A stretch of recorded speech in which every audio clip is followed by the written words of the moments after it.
السلام علیکم ورحمۃ اللہ وبرکاتہ۔ وعلیکم السلام ورحمۃ اللہ وبرکاتہ۔ حضور، ایک بات اور پوچھنی تھی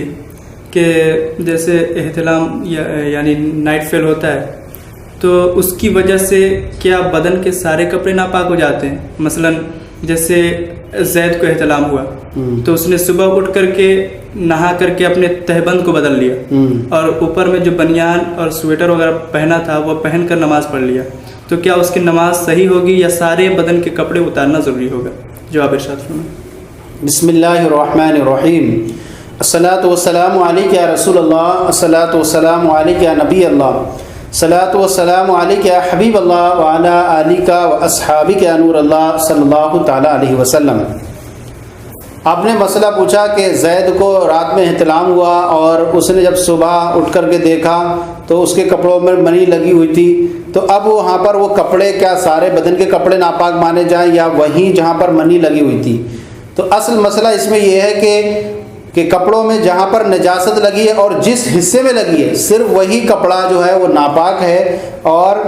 اسی میں وہی ناپاک ہے، لہذا بدن کے دوسرے کپڑے بنیان سویٹر وغیرہ وہ ناپاک نہیں ہیں، وہ ان کو پہن کر کے نماز وغیرہ پڑھ سکتے ہیں۔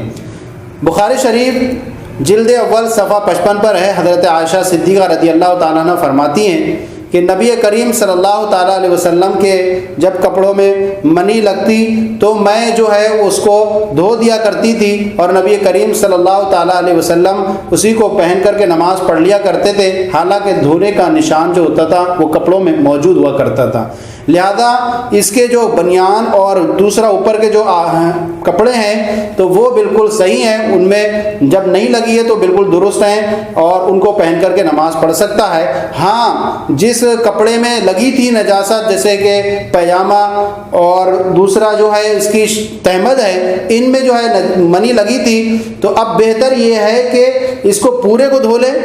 یا جو ہے اس کو چینج کر دے، کیونکہ نجاست پتہ نہیں کہاں کہاں کس حصے میں جا کر کے پھیل گئی ہوگی، اس لیے بہتر یہ ہے کہ پورے کو ہی دھو لیا جائے اور یا اس کو چینج کر کے دوسرے کپڑے میں نماز پڑھی جائے۔ واللہ تعالی عالم و رسول عالم۔